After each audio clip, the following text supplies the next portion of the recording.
Hi, morning everyone. Today you are still with me in bio or bio.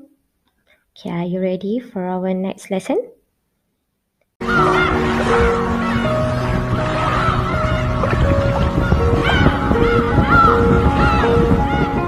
Okay, ready?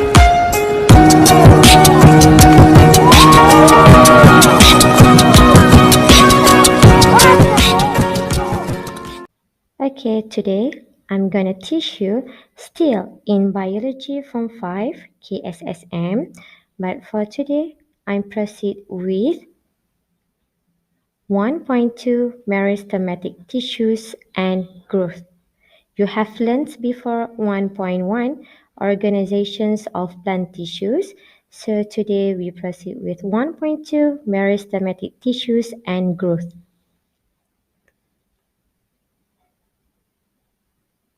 Okay, quick recall. During subtopic 1.1, you have learned about two types of tissues in plant. Waktu topik 1.1 hari tu, awak dah belajar tentang dua jenis tissues dalam tumbuhan. One is the meristematic tissues, another one is permanent tissues. Okay, for today, subtopic 1.2, we focus on meristematic tissues only. Okay, ready? Okay, there are two types of meristematic tissues of plant.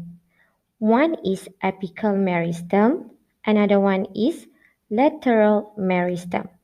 So how to differentiate between these two types of meristematic tissues?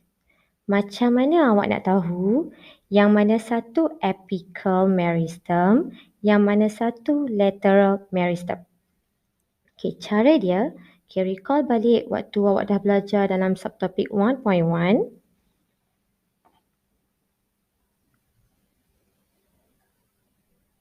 Okay, apical. Apicals mean apex. Apex means hujung. Okay, ini adalah hujung. Okay, whereas for lateral, awak ingat lateral ini side, iaitu bahagian sisi. So, in a plant, dalam satu tumbuhan,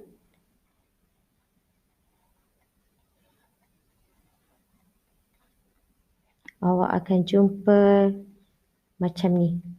Betul? Okay.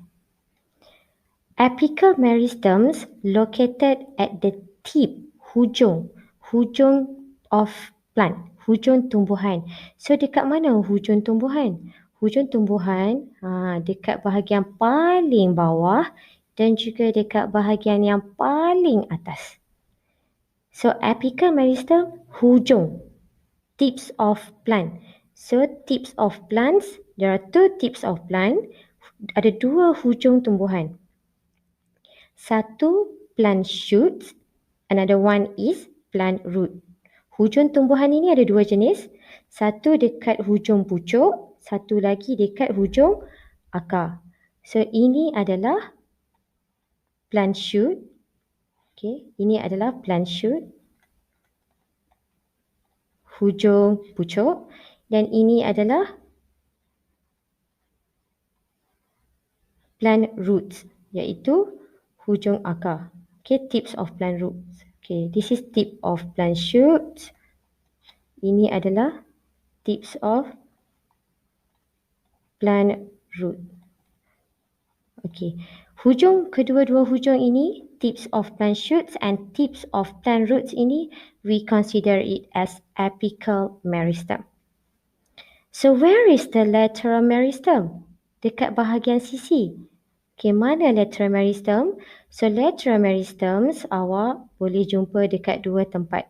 Satu dekat stem, another one dekat root. Okay, dekat mana lateral meristem? Dia ada dekat sini. Dekat sisi. Okay. Whereas untuk apical meristem dia dekat hujung. Lateral meristem dekat sisi. So same goes lateral meristem dekat stem.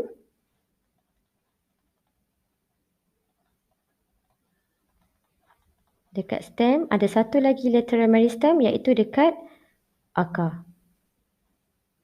Okay, itu cara untuk awak identify the location of apical meristems and also the location of lateral meristem. Lagi satu, macam mana awak nak memorize the difference between apical meristems and lateral meristems is based on the function. Apical meristems, okay, untuk apical meristems, dia akan increase in height, iaitu tumbuhan akan jadi lebih tinggi ataupun lebih panjang. Increase in height or length. Lagi tinggi ataupun lagi panjang. Sebab dia dekat hujung. Okay. Whereas for lateral meristems, disebabkan dia ada dekat sisi, so tumbuhan itu akan increase in diameter. So dia akan jadi wider, lagi luas. Okay, so far easy? Okay, senang kan cara awak nak ingat? Okay. So, now we recall where is the location for apical meristem and location for lateral meristem. Okay, lateral meristem at the side, dekat sisi, sama ada dekat side of the stem ataupun root, whereas apical meristems, hujung. Okay, shoot apical meristems at the tip of the shoot, dekat hujung pucuk, whereas root apical meristems dekat hujung akar. Okay, done. This is the cross sections of stem. Ini adalah cross sections untuk batang pokok. Saya cuma nak tunjuk dekat awak, dekat mana lateral meristem yang awak susah nak nampak tu. Okay. There are two types of lateral meristematic tissues. Satu adalah cork cambium. Okay, another one is vascular cambium. Okay, cork cambiums, cork dekat dengan batang. So, dia duduk dekat bawah daripada epidermis ini. Ini epidermis of plant. Epidermal tissues of plant, kulit luar batang pokok. Jadi, cork cambium ni ada dekat bawah daripada kulit batang pokok ini. Okay, whereas for vascular cambiums, arise from the terms vascular. Nama dia pun berasal daripada perkataan vascular. So awak tahu vascular bundles ada two types. One is xylem, another one is phloem. So vascular cambiums in between xylem and phloem. Vascular cambium ini berada di antara xylem dan juga phloem. So saya lukis. Okay, ini waktu form 3 awak dah belajar dah benda ni. Okay, awak familiar dengan benda ni, shape ini, kan? Okay, dekat sini, xylem ke phloem yang paling luar? Phloem sebab nak jauh daripada surface, tak nak bagi excessive loss of water. So, xylem dekat dalam. Okay, where is the vascular cambium? Vascular cambium dekat sini. In between xylem and phloem. Okay. Done? Okay, easy. Okay.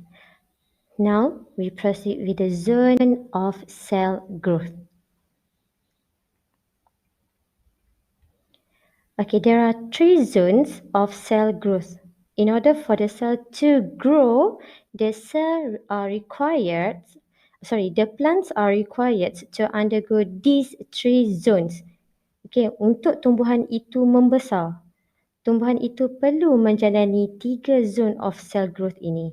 Starting with, bermula dengan zone of cell elongation, followed by starting with zone of cell division, followed by zone of cell elongation, and then followed by zone of cell differentiation. Ini mesti ikut turutan. Okay. These three zones of cell growth take place at the tip of shoots and root. That means tumbuhan itu akan increase in length or height, akan semakin panjang atau semakin tinggi. And these three zones of growth ini involve in primary growth. What is primary growth? After this, we're going to discuss about primary growth. Okay, here is the picture for the tip of roots. Cells at the tips of root. Ini adalah gambar sel-sel dekat hujung akar. Okay, starting with zone of cell division, number 1, followed by zone of cell elongation, and then last one followed by zone of cell differentiation. Okay, and your task is you need to observe the size of each cells in each zone. Awak kena tengok saiz setiap sel dalam setiap zone ini. Okay, dengan cara awak tengok saiz sel inilah awak boleh tahu sel itu dekat zone apa. Dekat zone of cell division ke, dekat zone of cell elongation ke, or in the zone of cell differentiation. Okay, saya bagi tips. Untuk zone of cell division, nama dia pun cell division. So in the zone of cell division, the cells are keep dividing and actively dividing. So dia sentiasa membahagi. So bila dia sibuk membahagi, dia tak sempat nak membesar. Okay, dia bahagi. So dia tak sempat membesar. Jadi the cells dekat sini adalah smaller in size. Okay, awak nampak ini. Sel ini kecil compared to the other cells dekat zone of cell elongation and zone of cell differentiation. Okay, bila sel ini, the cells in the zones of cell divisions ini, dia dah membahagi dengan banyak. The previous cell yang dekat sini yang dihasilkan mula-mula itu will be pushed toward zone of cell elongation. Sel yang dah dihasilkan yang lama-lama, sel baru dekat sini. Okay, sel yang lama dekat sini. Dekat B. So, sel yang lama dekat B ini will be pushed toward zone of cell elongation. So, the name's cell elongation. Elongation means panjang. So, sel itu dah jadi semakin panjang. So, awak tengok pula the size of the cells compared to the size of the cell at the zone of cell division. Berbeza kan? Sel ini dah semakin panjang. Okay, elongate. Panjang. Okay, and then cells yang dah elongate ini, elongate in size, dia akan undergo the third zone, that is zone of cell differentiation, which is the cell ini undergo cell differentiation. What is cell differentiation? Cell differentiation is the cells that have specific function because of their specific or special structure. Okay, macam mana nak detect that cell is under zone of cell differentiation? Awak tengok dia dah ada special structure. Dia dah tak lagi jadi sel yang biasa. Contohnya, these root hair cells. Okay, daripada sini, daripada sel biasa dekat zone of cell elongation, dia dah jadi bentuk lain. That is root hair cell. These root hair cells, dia ada specific function dia sendiri. That is to increase surface area, to absorb more water and mineral salts. Okay. Senang kan cara untuk awak ingat? Okay. Okay. This is the zone of cell growth at the shoot tips. Ingat, bear in mind. Untuk tree zone tadi berlaku dekat tips of shoots and tips of root. Awak kena ingat, start dia dengan zone of cell division, followed by zone of cell elongation, and then followed by zone of cell differentiation. So the first zone, that is zone of cell division, kena ada dekat paling hujung. So where is the tips of the shoot? Hujung pucuk. Okay, ini hujung pucuk. Okay, ini adalah hujung pucuk. Okay. So dekat sini start zone of cell division. And then followed by zone of cell elongation. And then followed by zone of cell differentiation. Okay. So macam mana awak nak tahu kedudukan ni? Awak tengok yang mana paling hujung. Okay, once awak tahu yang mana paling hujung, awak terus boleh label dengan zone of cell division. Lepas tu followed by cell elongation and the last one cell differentiation. And then awak perasan tak dekat sini ada mature tissues, iaitu tisu yang dah matang. So tisu yang dah matang ini adalah cell difference daripada cell differentiation ini. Okay. Next, we proceed with the zone of cell growth at the root tip, dekat hujung akar. First of all, step dia awak kena cari yang mana paling hujung dekat akar.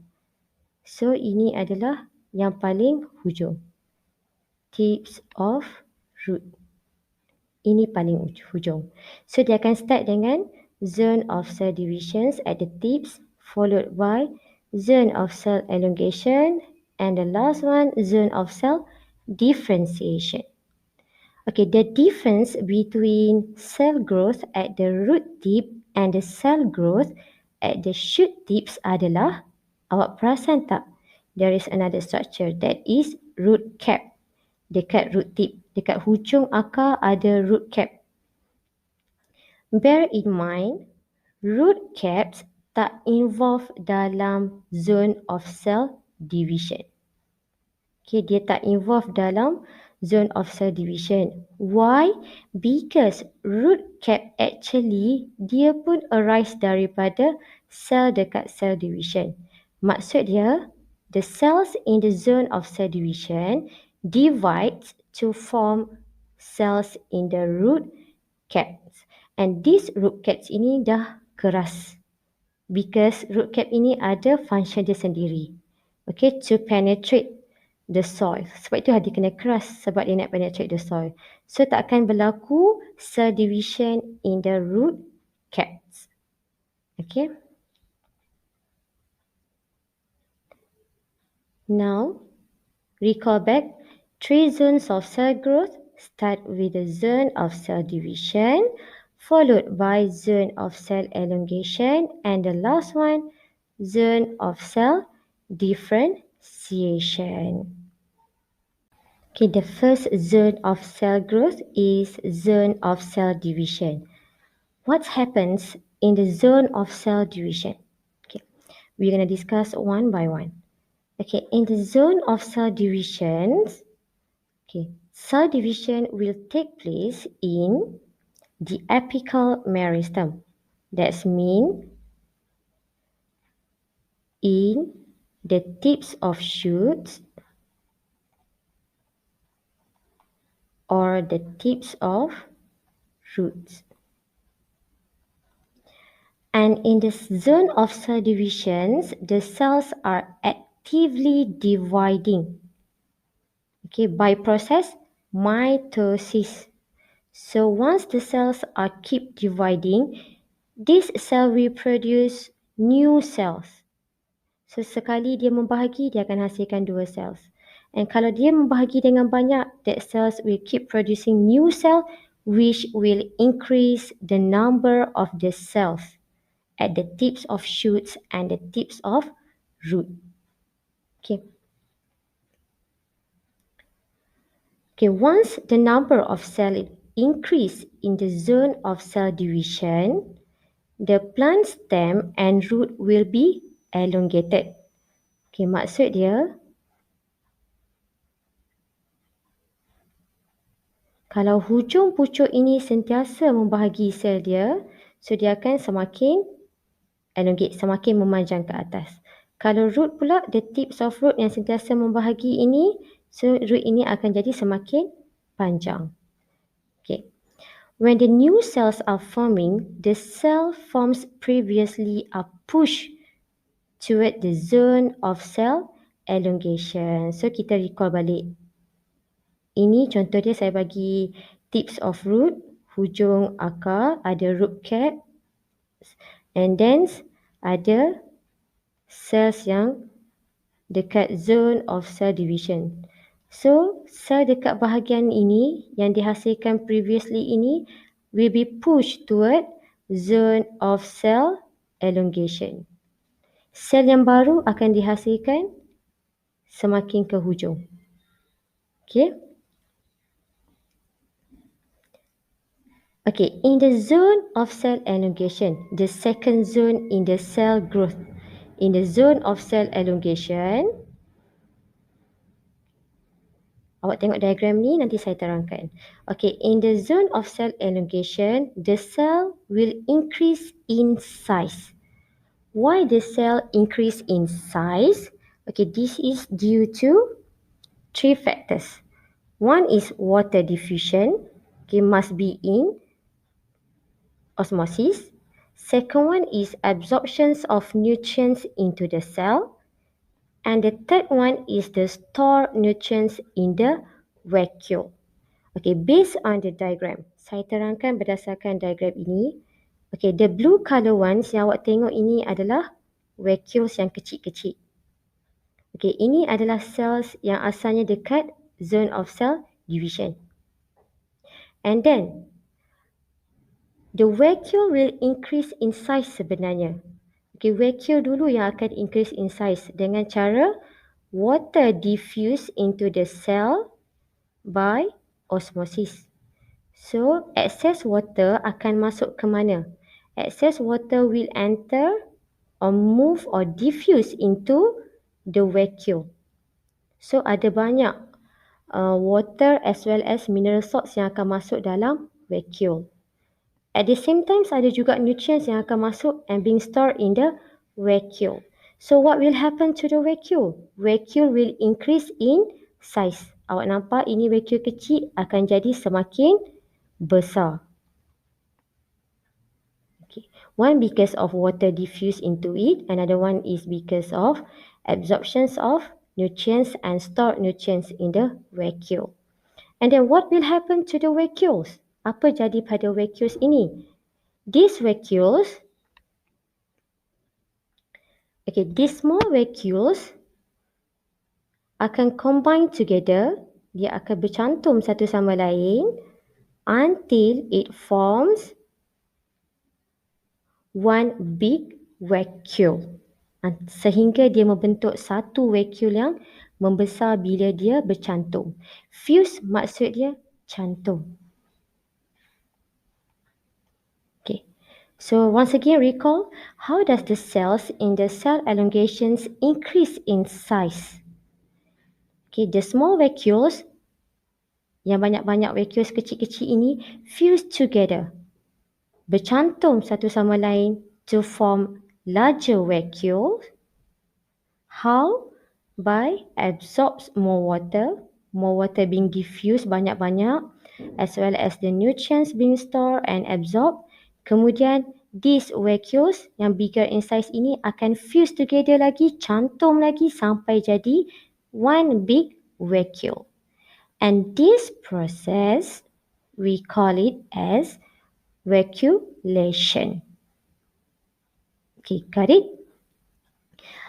Okay, as we know that in the vacuole, there are high amount of water as well as the solute, right? So the water will create a pressure. Air yang banyak dekat dalam ni akan tolak. Okay, akan kenakan tekanan. Create pressure against the cell wall. Dengan cara dia tolak plasma membrane ini ke luar. Dan tolak cell wall ini. So maksud dia, ini plant cell, ini vacuoles, ada banyak water, dia tolak. Tolak, sampailah dia tolak plasma membrane ini pergi ke cell wall. So what will happen to the cell? Cells akan jadi lagi panjang. Okay, the cells akan jadi lagi panjang dan lagi lebar. Wider and longer because of the pressure. Okay. Next, after that, the cell will undergo cell differentiation. Okay, in the zone of cell differentiation, the cells will differentiate. Dia akan bertukar rupa dengan fungsi tertentu once that cell reach their maximum size. Bila dia dah sampai saiz yang dia tak boleh nak kembang lagi dah. So apa yang dia berlaku? That cells will undergo differentiation to form special structure and special function. Okay, in the exam, bear in mind. If the question asks you about cell differentiation, means that you need to state the cell differentiate to form what? What is the special one? The special structure. And that cells perform what types of special function?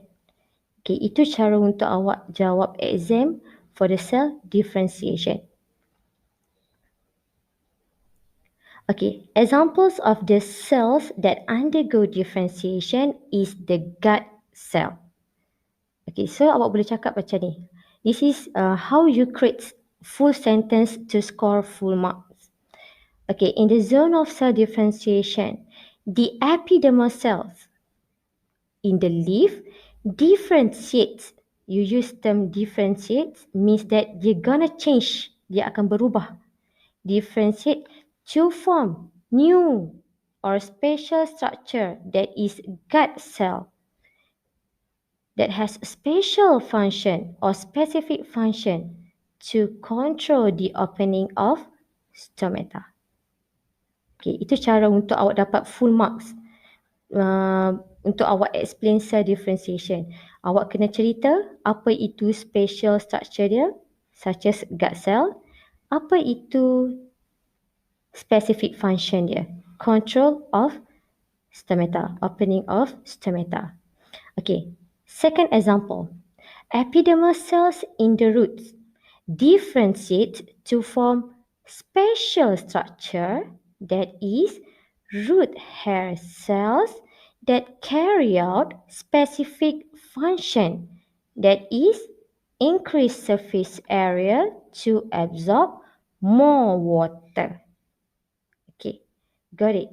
Okay, bear in mind once again, kalau ada terms quantitative such as increase, awak kena ada terms more. Sebab any root cells pun ada surface area dia and still boleh absorb water. So apa beza dengan root hair cells? Root hair cells ini increase lagi banyak surface area for what? To absorb water or to absorb more water? Lagi banyak maksudnya lagi banyaklah dia absorb water. Okay. Okay, growth of plant is more likely to occur in the parts that contain meristematic tissues. Okay, plant ini dia grow selalunya dekat meristematic tissues. Contohnya dekat apical meristems dan juga dekat lateral meristems. Apical meristems ada dekat tips of shoots and tips of root, hujung pucuk dan hujung akar. Whereas lateral meristems at the sides of stem and root, dekat bahagian sisi, batang dan juga akar. That means tumbuhan ini akan sentiasa grow, sentiasa membahagi. Indeterminate growth, sentiasa membahagi. Okay, whereas for animals such as humans and animals, sama macam awak dan kawan-kawan awak, okay, kambing, lembu, ayam, itik, animals and humans undergo growth throughout their bodies. Okay, kalau untuk haiwan dan juga manusia, Okay, kita tak ada membesar dekat hujung kepala ke, hujung kaki sahaja ke. Okay, kita akan undergo growth dekat semua bahagian badan kita. Maksudnya tak akan ada manusia yang muka dia sahaja yang panjang, kaki dia sahaja yang panjang, tapi dia still dalam bentuk baby. Tak akan ada. Sebab growth of animals and human occur throughout their bodies. Okay, kalau plant pula dekat hujung pucuk, dekat hujung akar dan juga dekat bahagian sisi. Okay, easy, senang kan?